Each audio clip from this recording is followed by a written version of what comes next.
तर खरोखर आपल्या सर्वांचं कौतुक करावं तेवढं हे कमीच आहे. ताईंनी परिषदेच्या पॅम्पलेटचा विषय काढला तर खरोखर मी सांगतो, तुम्ही शेवटचं प्रवचन करुणानंद भंतेंचं आहे, त्यांनी सुद्धा पॅम्पलेटची स्तुती केलेली आहे. आणि हे पॅम्पलेट अक्षरशः सिद्धार्थ रमेश कांबळे, विहार रमेश कांबळे, आम्ही विहारला 100 रुपये द्यायचं कबूल केलं होतं. काही पॅम्पलेटच्या घड्यावर फक्त तू 100 एका पॅम्पलेटचे 1 रुपया असा तो त्या आयुष्यापोटी त्याने 1000 पॅम्पलेटांच्या रात्री घड्या मारून ठेवायचं आणि आम्ही सकाळी उठून ते पॅम्पलेट विहार काम केलं का, हो तिथे घड्या मारून ठेवलेले आहे, ते पॅम्पलेट घेऊन शाहीर त्यांच्या गाडीत टाकायचे, मी माझ्या बॅगेत टाकायचो आणि पॅम्पलेट वाढायला आम्ही सुरुवात व्हायची. ताईने 2 महिने सांगितलं, मला आठवत नाही किती, पण मला वाटतं 15-20 दिवस किंवा 1 महिना रात्री आमचं जेवण झालंच नाही.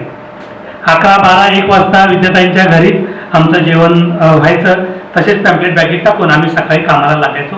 अशा पद्धतीने या सगळ्यांची तळमळ आणि या सगळ्यांचं योगदान त्याच्यामध्ये होतं. त्यामुळे ह्या परिषदेने हा उच्चांक या ठिकाणी गाठलेला आहे. याबद्दल तिळमात्रही शंका कोणाच्याच मनात नसावी. त्याच पद्धतीने ताईंचं आणि ताईंच्या परिवाराचं म्हणजे आमचे परम धर्ममित्र आदरणीय रमेश कांबळे गुरुजी यांचं आम्ही खरोखर कृतज्ञता व्यक्त करतो आणि ऋणी राहतो का त्यांच्या माध्यमातून आम्हाला रेखाताईसारख्या धर्मभगिनी भेटल्या. आमच्या धाईंचे साहेब, धाईंचे ताई, आमचे निकाळे गुरुजी, आमचे काका तर संपर्कात आहेत, पण ह्या रमेश कांबळे साहेबांच्या परिवार आणि विद्याताईमुळे आम्हाला अनेक लोक मिळाले. त्या माध्यमातून मी लिंबुनी शाखेचा या ठिकाणी धन्यवाद करतो का त्यांच्या माध्यमातून आम्हाला आर्ट गॅलरीतल्या आमच्या धर्मभगिनींचा साथ मिळाला. आणि मी स्वतः गणेशनगरमध्ये एक सरचिटणीस होतो, त्याबद्दल मला तिथून ऑलरेडी मी म्हणजे राजगुरुताईचे धन्यवाद व्यक्त करेल का त्या ठिकाणी मला शाखेमध्ये संस्थेमध्ये प्रवेश करताना सरचिटणीस पद त्यांनी बहाल केलं आणि तो सन्मान माझा केला. त्यामुळे मला त्या ठिकाणी तो गौरव सुद्धा त्या ठिकाणी मिळाला, त्याबद्दल येते.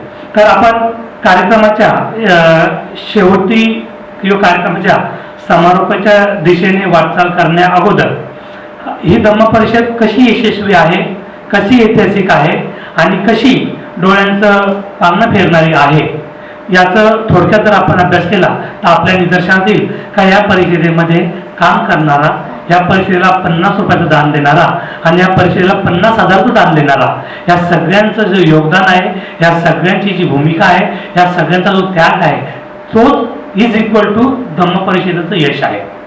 तर ही धम्म परिषद ह्या रूपाने ऐतिहासिक आहे की आमचे परम आदरणीय, आमच्या हृदयात ज्यांचं स्थान आहे, आदरणीय भीमराव साहेब आंबेडकर या बदलापूरच्या धम्मभूमीमध्ये मुंबईच्या लोकल AC ट्रेनने बदलापूरला येतात. सगळ्यांनी टाळ्या वाजवल्या पाहिजे. बदलापूरच्या ठाणे जिल्ह्याच्या इतिहासातली ही ऐतिहासिक घटना आहे ज्या ठिकाणी आमचे राजकुमार भिक्खू संघाच्या सन्मानासाठी बाय ट्रेन येतात. त्या दृष्टिकोनातून ही ऐतिहासिक आहे. ह्या धम्म परिषदेला त्या अगोड्याचं गोयंका गुरुजीचं संघटनाला स्वरूप प्राप्त झालं, त्या माध्यमातून ही धम्म परिषद ऐतिहासिक आहे. त्याचबरोबर ज्या ठिकाणी 35-40 बंधांचं नियोजन केलं होतं संघटनासाठी आणि कार्यक्रमाच्या रूपरेषेसाठी, त्या ठिकाणी जवळपास 63-64 बुद्धपुत्र आणि बुद्धपुत्रींचं आगमन या बदलापूरच्या धम्मनगरीमध्ये झालं. त्यामुळे धम्म ऐतिहासिक. त्याच पद्धतीने ज्या ठिकाणी आम्ही 500 लोकांचं जेवण दिलं, नंतर ते 700 केलं, नंतर ते 800 केलं, नंतर ते 1000 केलं, 1200 केलं आणि पुढे 1600 जाऊन टिकलं, त्या दृष्टिकोनातून ही परिषद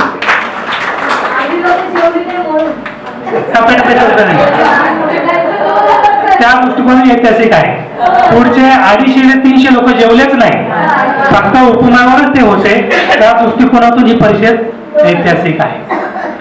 त्याचबरोबर ना भूतो ना भविष्यती, शायरांनी सांगितल्याप्रमाणे लोकांनी जागा सोडली नाही. खिडकीमध्ये काही लोक बसलेले, काही लोक खाली बसलेले. अक्षरशः भीमराव साहेबांना यायला जागा नाही, समता सैनिक दलाला सलामी यायला जागा नाही. ह्या दृष्टिकोनातून सुद्धा ही परिषद ऐतिहासिक ठरली. सकाळी 10 वाजेपासून 8 वाजेपासून लोकांच्या चेहऱ्यावर जी प्रसन्नता होती, संध्याकाळी 6 वाजेपासून त्या 8 वाजेला जाण्यापर्यंत लोकांच्या चेहऱ्यावर सुद्धा तीच प्रसन्नता होती. त्या दृष्टिकोनाची परिषद ऐतिहासिक होती. परिषदेच्या मंचावर सन्माननीय, आदरणीय, पूजनीय भिक्खू संघ जो उपस्थित होता तो संपूर्ण विद्वान शैलीमध्ये मोडला जाणारा होता. पूज्य भंते येणारा महासंघ महासंघ नायक आहेत. पूज्य भंते करुणानंद महाथेरो यांच्या प्रवचनाने संबंध महाराष्ट्राला वेळ लावलेला आहे. पूज्य भंते ज्ञानरक्षक थेरो ग्रामीण भागापासून तर शहरी भागापर्यंत ज्यांच्या प्रवचनाला लोक हसू थांबत नाही असे ते विद्वान भिक्षू आपल्याला लाभले. पूज्य भंते यश तरुण आहे, नवीन आहे, श्रीलंकेतून शिक्षण घेऊन बुलढाण्याला महादेवनाचं काम करतात, तसे विद्वान भिक्षू आपल्याला लाभले. पूज्य आर्या बुद्धकन्याजी ज्यांच्या मधुर वाणीने आणि प्रवचनाने संपूर्ण महिलांचा उच्चांक हा गगनचुंबी केला, अशा आर्याजींची देशना आपल्याला लाभली, ही ऐतिहासिक आहे. तुम्ही आमचा जन्मही नसेल, आमच्या पूर्वजांचा जन्म नसेल. 6वी धम्मसंगीती ब्रह्मदेशामध्ये झाली आणि त्या 6व्या धम्मसंगीतीमध्ये बघा आश्चर्य, तुम्ही जर आपण बारकाईने जर अभ्यास केलो, पहिली धम्मसंगीती झाली, अजातशत्रूला मान नाही मिळाला मंचावर बसण्याचा, नाही बाहेर थांबा, ज्याने परिषद भरवली. दुसऱ्या धम्मसंगीतीमध्ये सुद्धा मान नाही मिळाला राजाला, तिसऱ्यामध्ये सुद्धा मान नाही मिळाला राजाला, चौथ्यामध्ये सुद्धा इथपर्यंत सम्राट अशोकाला सुद्धा धम्मपरिषदेच्या मंचावर बसण्याची अनुमती मिळाली नाही. चौथी झाली, 5वी झाली, परंतु 6व्या धम्मपरिषदेमध्ये असा काय चमत्कार घडला, 6व्या धम्मपरिषदेमध्ये 6व्या धम्मसंगीतीमध्ये असं काय अद्भुत घडलं का जे ब्रह्मदेशाच्या विद्वान भिक्षूंनी या जम्बूद्वीपातील अनंत भिक्खू संघांनी बोधिसत्व परमपूज्य डॉक्टर बाबासाहेब आंबेडकरांना मंचावर बसवलं. सम्राट अशोकांना जो बहुमान मिळाला नाही, अजातशत्रूला जो मिळाला नाही, 6व्या धम्मसंगीतीमध्ये त्या अनंताच्या श्रेणीमध्ये त्या मंचावर आपले बोधिसत्व परमपूज्य डॉक्टर बाबासाहेब आंबेडकर हे विराजमान झाले. पण तो सोहळा, तो चित्र बघण्याचं सौभाग्य पुण्य आपलं नव्हतं, आपण ते बघू शकलो नाही. आपले पूर्वज म्यानमारला जाऊ शकले नाही, ब्रह्मदेशात जाऊ शकले नाही. परंतु माझ्या बंधू आणि बालमित्रांनो, माझ्या माता भगिनींनो, तुम्ही कधी जर बारकाईने विचार केला आणि तो व्हिडिओ थांबवून झूम करून जर बघितला तर 6व्या धम्मसंगीतीमध्ये आमचे बोधिसत्व भिक्खू सम्राट होते. त्या बदलापूर मधल्या धम्मभूमीच्या 4थ्या धम्मपरिषदेमध्ये त्यांचे वंशज आमच्या हृदयात ज्यांचं स्थान आहे, भीमराव आंबेडकर भिक्खू संघाच्या मंदिरावर. त्या दृष्टिकोनातून ही परिषद यशस्वी आहे आणि ऐतिहासिक आहे. आणि या सगळ्या ऐतिहासिक सोहळ्याचे शिलेदार, शिल्पकार, मान्यवर, याला आकार देणारे, याची आकृती घडवणारे ते सगळे महानुभाव पुण्यवान म्हणजे तुम्ही सगळे आहात. आज तुम्ही कोणते नाव घेतलेलं नाही, पण आज जर तुम्ही खंबीरपणे आमच्या पाठीशी उभे नसतात, आज जर तुम्ही खंबीरपणे घरोघर फिरून धम्मप्रचार आणि प्रसार केला नसता, तर बदलापूरमध्ये हा भव्य धम्म सोहळा या ठिकाणी संपन्न झाला नसता. म्हणून जोरदार टाळ्या आपल्या सर्वांसाठी जवळ.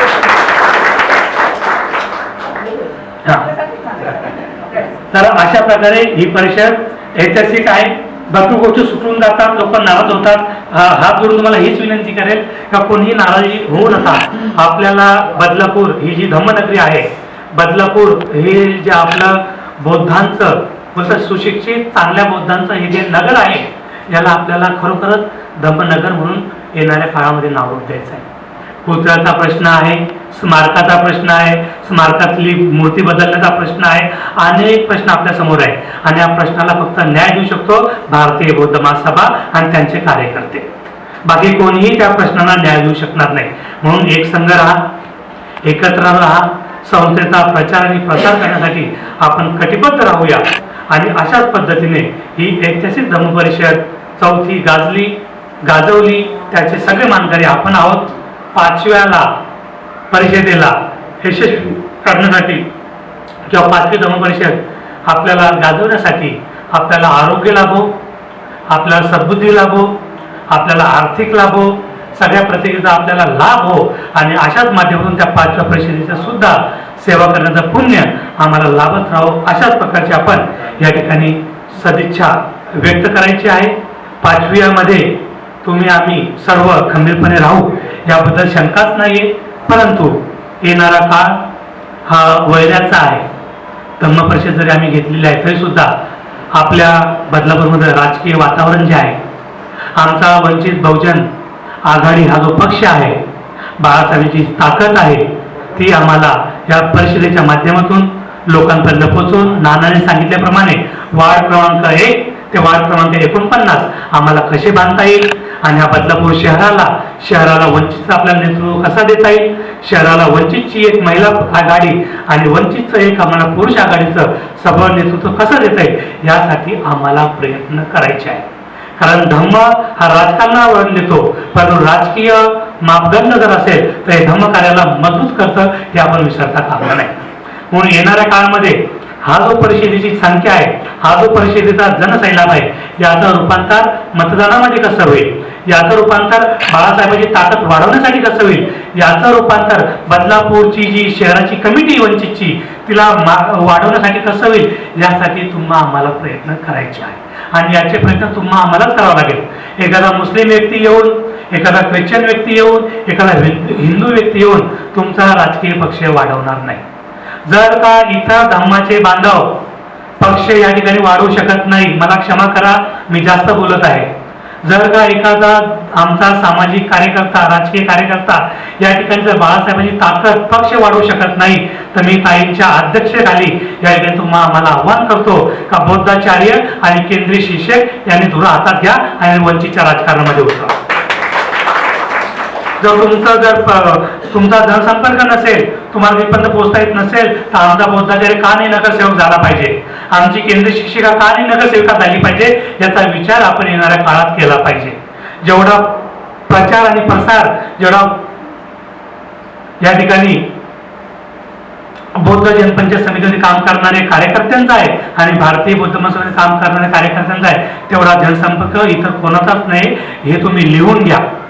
मग येणाऱ्या काळामध्ये जर धम्म बांधव कुठं राजकारण काही पडत असेल तर ताई मी चुकत असेल तर मला क्षमा करा, परंतु धुरा हातात घ्या आणि जो कोणी रिटायर्ड बौद्धाचार्य आहे की ज्याची सनद रद्द झाली किंवा आमच्यासाठी सनद रद्द होणार आहे, अचानक संधी द्या म्हणजे आम्ही एकत्र काम बंद करून लगेच तिकडे येऊ, परंतु शाखा काही आम्ही सोडणार नाही जोपर्यंत तुम्ही काय मला विलंबित करणार नाही तोपर्यंत. तर अशी पुढची वाटचाल. म्हणून बांधवांनो भगिनींनो, फक्त धम्म परिषद घेऊन आम्हाला तुम्हाला अंधभक्त किंवा अशा पद्धतीने करायचं नाही, परंतु तुमच्यातली जी ऊर्जा आहे ती कमी होता कामा नये. आज तुम्ही आम्ही बघता न बघता 4 ते 5 लाखाचा निधी या 15 दिवसात उभा. ताई 2 महिने बोलल्या, तुम्ही 2 महिने बोलले, मी दुरुस्त करतो. 2 पण नाही, 3 पण नाही, 2 पण नाही, 3 पण नाही. झेरॉक्स पॅम्पलेट आम्ही 5 डिसेंबरला पुतळ्यावर वाटले हा, आणि पावती पुस्तक 25 डिसेंबरला आले. लोकांचे पगार होईल म्हणून आम्ही थांबून राहिलो का 1 ते 5 दरम्यान पुस्तक आपण वाटूया. त्यानंतर 6 डिसेंबरला आता दान मागू नका, 7 ते 8 तारखेला दान मागायला सुरू केलं. आणि अशा पद्धतीने तर खरोखर मला कधी कधी मी स्वतःला भाग्यवान समजतो. ह्या बदलामध्ये मी का आलो तर तुम्ही सगळे आहात, आपण सगळे आहोत. तुम्ही ह्या गोष्टीला मानतात किंवा मानत नाही माहिती, मी पालीचा विद्यार्थी आहे. मी मुंबई विद्यापीठून पाली भाषा शिकलेलो आहे आणि पाली मला आवडते आणि बुद्धांच्या कर्मसिद्धांतावर माझा विश्वास आहे. मग भगवान बुद्ध एका ठिकाणी वर्णन करतात, का भिक्खूंनो, आज तुम्ही जे सगळे एकत्र या ठिकाणी बसलेले आहात ना, हे आज निमित्त नाहीये किंवा असं काही वेगळं घडलेलं नाही आहे. अनेक अनेक जन्मांच्या प्रवासामध्ये तुम्ही एकत्रच आहात. तुम्ही एकत्रच आहात. एकत्र नाही तुमचा दृढ संकल्प आहे धम्माची सेवा करून धम्माचा प्रचार करणं. मग जोपर्यंत बुद्ध शासन आहे, भगवंताने 4 प्रकारच्या धम्म परिषद सांगितल्या. किती? 4 प्रकारच्या, 5वी नसते. उपासक, उपासिका, भिक्खू आणि भिक्खुनी. तर भगवान म्हणतात ह्या 4 प्रकारच्या धम्म परिषदा ज्या आहे या बुद्ध शासनाच्या संरक्षणासाठी, बुद्ध शासनाच्या रक्षणासाठी वारंवार या भूतलावर उत्पन्न होत असतात. आज ज्या पद्धतीने तुम्ही या ठिकाणी आलात, एकत्र झाला आणि धम्माचा प्रचार करत आहे, उपासक उपासिका एकत्र झाला आणि धम्माचं पालन करत आहे, अशाच पद्धतीने धम्माचं शासन जोपर्यंत विद्यमान आहे तोपर्यंत तुम्ही वारंवार या भूतलावर तुमचा प्रादुर्भाव होत असेल. म्हणून माझ्या माता भगिनींनो, बालकांनी विचार करा. आज राहुल गायकवाड असेल, विद्यार्थी कांबळे असेल, रमेश कांबळे गुरुजी असेल, शाहीर असेल, दुप्ते साहेब असतील, आमचे सोमकुमार साहेब असेल, उभाई काका असेल, आपण तर धम्माच्या माध्यमाने निमित्त आहे. सांगता येत नाही अनेक किती प्रवासामध्ये आपण सोबत धम्माचं काम केलेलं आहे, परंतु कर्म विपाकानुसार आपण वेगवेगळ्या घरामध्ये वेगवेगळ्या ठिकाणी आपला प्रादुर्भाव झाला. परंतु ज्या ज्या ठिकाणी धम्माची धुरा आहे, ज्या ज्या ठिकाणी धम्म हा मजबूत करायचा आहे, आपण त्या त्या ठिकाणी पुन्हा एकदा एकत्र येतो, पुन्हा एकदा एकत्र येतो. सांगता येत नाही भविष्यामध्ये जे मैत्रीय बुद्ध आहे किंवा येणाऱ्या काळामध्ये जे कोणी बुद्ध होतील, आपण ज्यांना बोधिसत्व म्हणतो ते देखील बुद्ध होऊ शकतात. आपण बाबासाहेबांना बोधिसत्व म्हणतो. बोधिसत्व म्हणजे काय? बुद्ध बनण्याचा प्रयत्न करणारा. सांगता येत नाही, ते देखील बुद्ध होऊ शकतात. आणि त्यांचं शासन मजबूत करण्यासाठी आपण हे धम्मकार्य करत आहोत. म्हणून आज तुम्ही आम्ही जरी एकत्र आहोत तर यामागे निमित्त आहे, यामागे कारण आहे. ते कारण म्हणजे धम्म चिरन तिठंतु सतधम्मो. सतधम्म हा चिरकाळापर्यंत या भूतलावर प्रस्थापित राहण्यासाठी तुमच्या आमच्या हातामध्ये बोधिसत्वाची धुरा आहे. आपल्या समाजात किती लोक आहे? भरपूर आहे. पण बाबासाहेबांचं कार्य ग्राउंड लेवलवर तुम्ही आम्ही करत आहोत. कारण का? आपण अनेक बुद्धांपासून सोबत आहोत. आणि कदाचित ह्या बोधिसत्वांना बाबासाहेबांना बुद्ध बघताना बघण्याचा आपलं स्वप्न असेल, सांगता येत नाही, काही होऊ शकतं. तर हा झाला अभिधम्माचा भाग, हा आपल्या डोक्यावरून जाण्याचा भाग.